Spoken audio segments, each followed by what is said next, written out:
The survivors of the Sierra Madre thought about gathering at the fountain and waiting for the courier.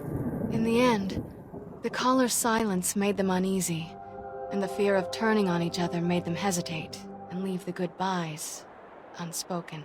The radio message at the fountain was enough for them, and there was no need to add another farewell on top of all they had suffered. Dog forgot himself, as did the voice that raged within him. After their passing, a new voice spoke within the mutant shell. It was difficult for the voice to remember the two it once was. There was the beast, Dog, consumed by hunger, and the other in reverse. The one consumed by control. Both were driven by need for the other. The courier brought them together somehow, joined the two into one. All that happened at the Sierra Madre was a faint memory to the new personality, like a flickering light in the clouds of the mind. The new voice did not think of the courier again until the battle at the Divide reached his ears. The battle between the two couriers, beneath the torn skies and the old world flag, each bearing a message for the other. And the mutant prayed the courier that had saved him had been saved in return. Dean Domino, entertainer, singer, thief, explored the Sierra Madre not long after he was rescued by the courier. Once he left the theater, the Sierra Madre recognized him as a guest, and many doors opened to him. He had to admit it had been built to last. During his search, he came across the final records of Vera and Sinclair, and realized what happened the night the bombs fell.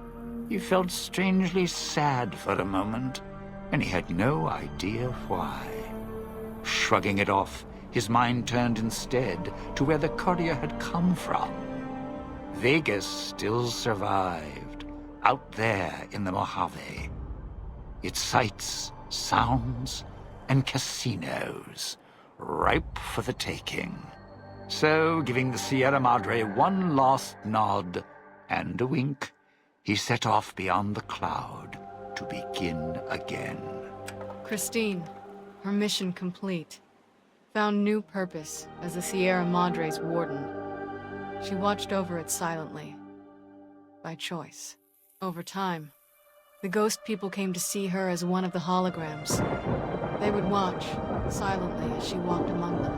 At times, Christine thought of the courier, who had kept Elijah's hand from her throat. The courier reminded her of the other courier she had met in the Big Empty, and wondered if the two had found each other at last.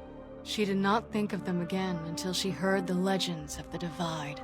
The Divide, where the two messengers, the two couriers, fought beneath an ancient flag, at the edge of the world. You've heard of the Sierra Madre Casino. We all have. The legend, the curses.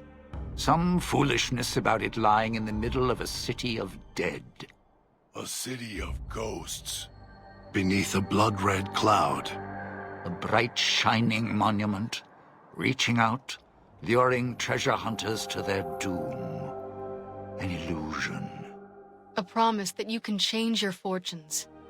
Begin again. Finding it, though. That's not the hard part. It's letting go. It's letting go. It's letting go. It's letting go. It's letting go. Wait a moment. Before you go, we hope you've enjoyed your stay. Farewells can be a time of sadness. Letting go, difficult. As a guest of the Sierra Madre, you know that truth more than anyone. Frederick Sinclair believed one's life could be made anew every day. That fortunes were more than the wealth in your hands. Love, life, family, those to care for, and those who will care for you.